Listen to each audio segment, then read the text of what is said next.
ओम हर हर महादेव। आप सभी भक्तजन कैसे हैं? हमको आशा है कि हमारी माता रानी के पास है, हमारे शिव जी के पास है, आप सभी लोग अच्छे ही होंगे।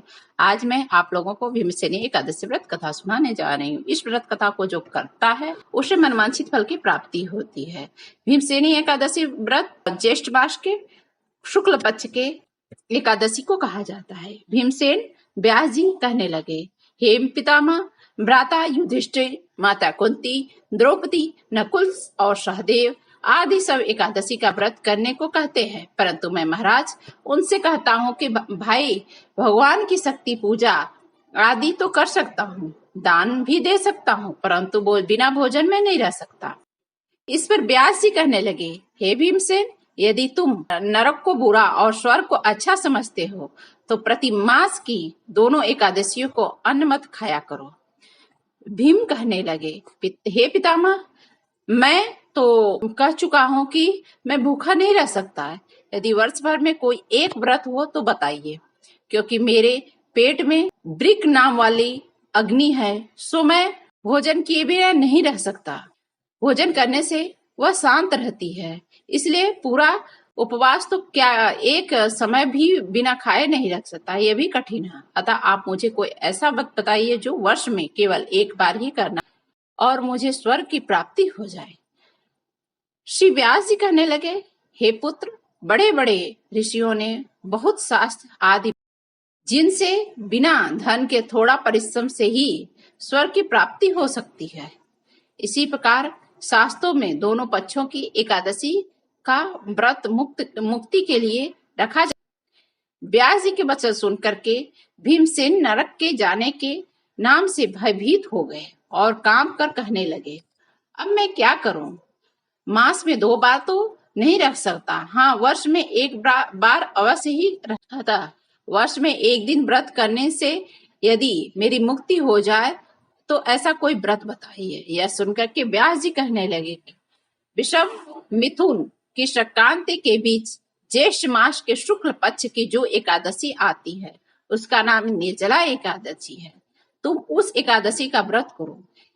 इस एकादशी व्रत में स्नान आचमन के सिवाय जल वर्जित है। आचरण में 6 मासे से अधिक जल नहीं होना चाहिए, अन्यथा वह मद्यपान के सदृश हो जाता है। इस दिन भोजन नहीं करना चाहिए, क्योंकि भोजन करने से व्रत नष्ट हो जाता है।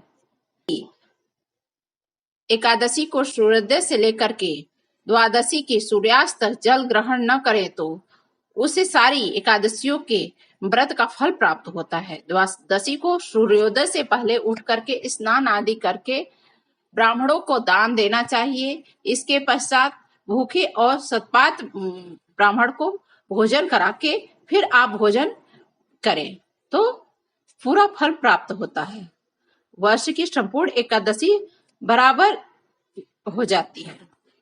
व्यास जी कहने लगे, हे भीमसेन, यह मुझको स्वयं भगवान ने बताया है, इसलिए एकादशी का पूर्ण समस्त तीर्थों और दानों से अधिक है। केवल एक दिन मनुष्य निर्जला रहने से पापों से मुक्ति पा सकता। जो मनुष्य निर्जला एकादशी व्रत करते हैं उनकी मृत्यु के पश्चात यमदूत आकर नहीं गए थे, वरना भगवान के पास विमान पर पुष्पक विमान में बैठा करके स्वर्ग ले जाते। अतः संसार में सबसे श्रेष्ठ निर्जला एकादशी व्रत है, इसलिए यत्न के साथ इस व्रत को करना चाहिए। इस दिन ओम नमो भगवते वासुदेवाय नमः का मंत्र करना चाहिए, उच्चारण करना चाहिए, गोदान करना चाहिए। इस प्रकार व्यास जी की आज्ञानुसार भीमसेन ने इस व्रत को किया, इसलिए इस एकादशी को भीमसेनी या पांडव एकादशी भी कहते हैं। निर्जला एकादशी करने से पूर्व भगवान से प्रार्थना करें, हे भगवान, आज मैं निर्जला एकादशी करता हूँ, दूसरे दिन भोजन करूंगा, मैं इस व्रत को श्रद्धा पूर्वक करूंगा, अतः आपकी कृपा से मेरे सभी पाप नष्ट हो जाएं। इस दिन जल से भरा पात्र या घड़ा वस्त्र से ढक करके दान में दिया जाता है। जो मनुष्य इस व्रत को करते हैं उसको करोड़ फल सोने के दान के प्राप्त होता है। जो दिन यज्ञादि उस दिन यज्ञादि करते हैं उसका फल तो वर्णन ही नहीं किया जा सकता है। इसलिए एकादशी व्रत से मनुष्य विष्णुलोक को प्राप्त करता है। जो मनुष्य इस दिन अन्न खाते हैं वे चांडाल के समान, जो वे अंत में नरक को जाते हैं। जिससे निर्जला एकादशी व्रत किया जाता है, जिसने निर्जला एकादशी का व्रत किया है वह चाहे ब्रह्म हत्यारा हो, मद्यपान करता हो, चोरी करने वाला हो, गुरु के साथ द्वेष किया हो या मगर इस व्रत के प्रभाव से स्वर्ग को प्राप्त हो सकता है। हे कुंती पुत्र, जो मनुष्य या स्त्री श्रद्धा पूर्वक इस व्रत को करते हैं उन्हें अग्रलिखित कर्म करने चाहिए। प्रथम भगवान का पूजन, फिर गौदान, ब्राह्मणों को मिष्ठान व दक्षिणा देनी चाहिए तथा जल से भरे कलश का दान अवश्य करना चाहिए। निर्जला एकादशी के दिन अन्न, वस्त्र, उपहार, जूती आदि दान करना चाहिए। जो मनुष्य भक्ति पूर्वक इस कथा को पढ़ते हैं या सुनते हैं निश्चय ही स्वर्ग को प्राप्त हो जाते हैं। यह आपको कथा जान के कैसी लगी? यदि कथा अच्छी लगी हो तो कृपया करके लाइक करिए, सब्सक्राइब करिए, शेयर करिए, बेल आइकन को प्रेस कर दीजिए जिससे कि सारा नोटिफिकेशन आपके पास जाते रहे। ओम हर हर महादेव।